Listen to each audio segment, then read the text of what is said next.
This morning we've encountered one of the nicer stories in the Bible. We get one of the more solid images of that gentle Jesus, meek and mild. This poor man, afflicted by a terrible disease that affects both his physical and social standing, comes to Jesus seeking help. Jesus, as we would expect, gets a kind of warm, tingly feeling and says to himself, yeah, I can help this guy. So he does. It's nice, isn't it? At least, that's what I was thinking before I looked a little closer. It might be easy to overlook, but Bibles often come with footnotes. And in this story, there's a little footnote about the word pity. If you were to read the fine print all the way at the bottom, you'd see other ancient authorities read anger. Huh? Anger? Well, that changes things significantly, doesn't it? So let's think about this story again, but this time with the substitution. A leper came to Jesus begging him, and kneeling he said to him, "If you choose, you can make me clean." Moved with anger, Jesus stretched out his hand and touched him and said, "I do choose. Be made clean." Where is our gentle Jesus, meek and mild? The shift can be really troubling. Of course, there are other instances when Jesus gets angry. We all know about overturning the tables of the money changers in the temple. We all know the stories of Peter, who was constantly rebuked for misbehaving.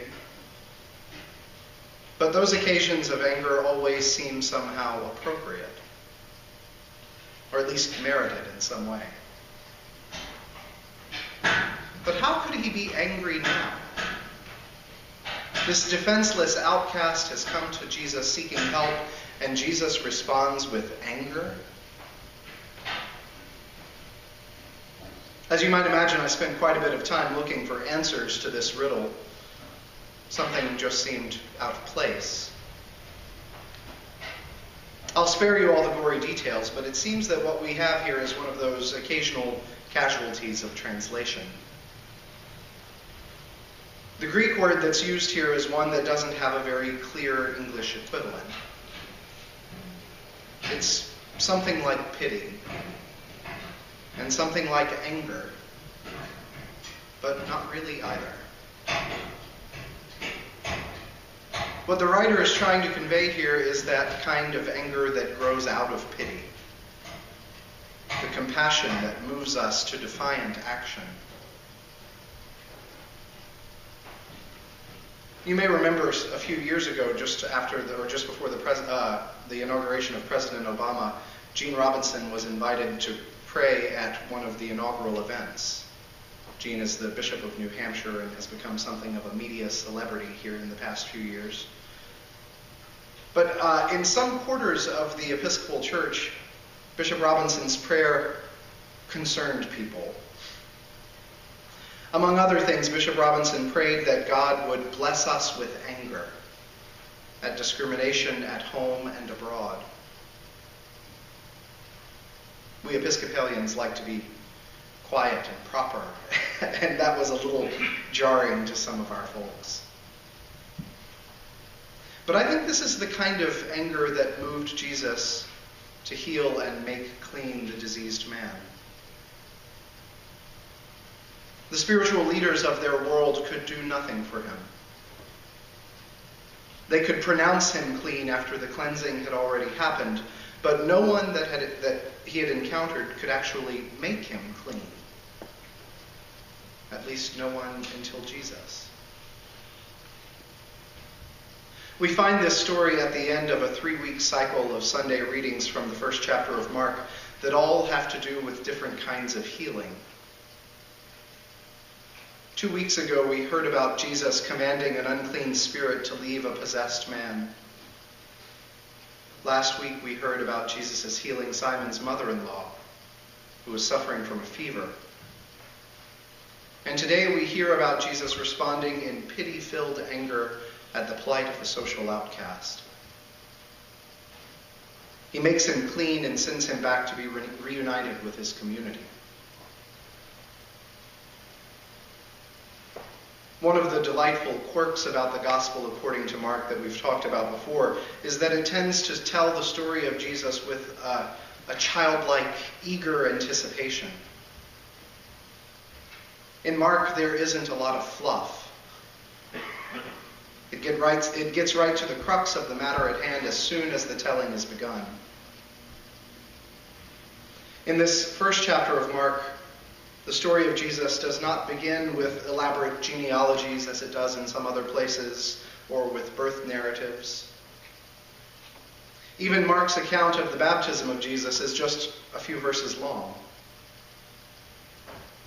Instead, Mark jumps headfirst into the life and ministry of Jesus. To the degree that there is any setup at all, it's just this first chapter. In the Gospel according to Mark, Jesus is kind of like a debutante.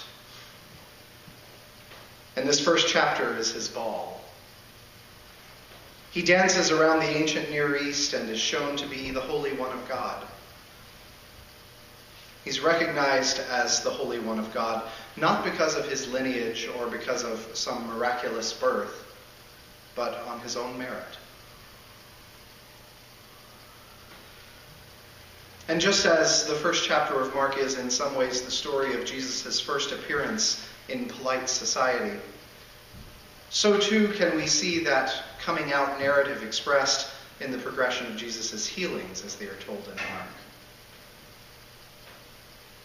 The first healing, that of the possessed man in the synagogue, is a kind of moment of truth. Jesus, we might imagine, could have been hoping for a quiet life as a teacher.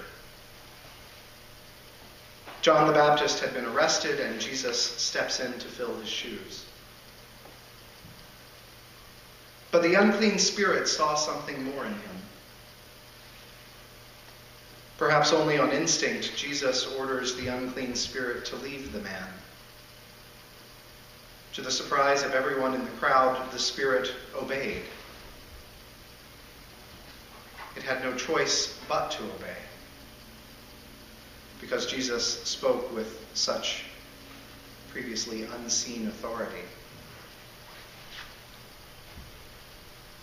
From that episode of inward spiritual healing, we move on to the story of the healing of Simon's mother-in-law. The stakes are a bit higher this time. Jesus is clearly established as a spiritual leader. He teaches in the synagogues and expels unclean spirits. But in this story, his powers are extended to the physical realm. Simon's mother-in-law is afflicted with a fever, this unseen force within her that threatens her survival.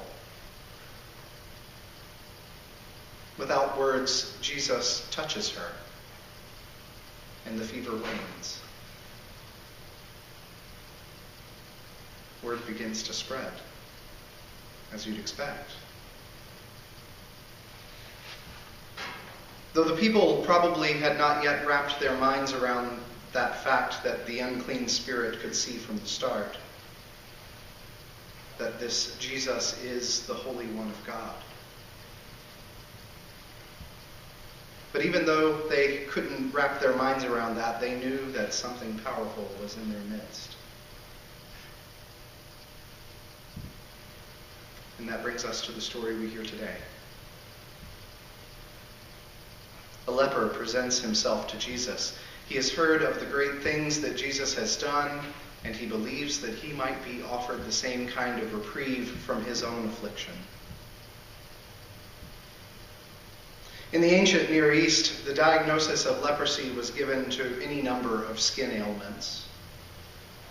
Anything as common and benign as eczema or acne, but also more potentially serious diseases, even fatal diseases of the skin. No distinctions were made. It was among the worst classifications of disease because in addition to its physical implications, its sufferers were considered unclean according to the Levitical code. As such, they were ostracized from their communities until after the disease was cured and after the priest had certified their restoration. A leper's existence was pitiful, to be sure.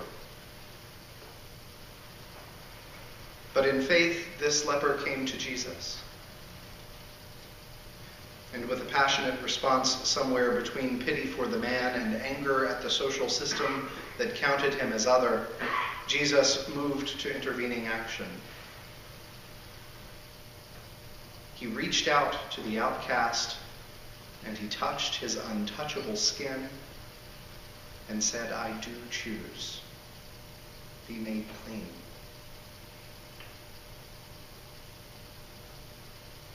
There was no turning back.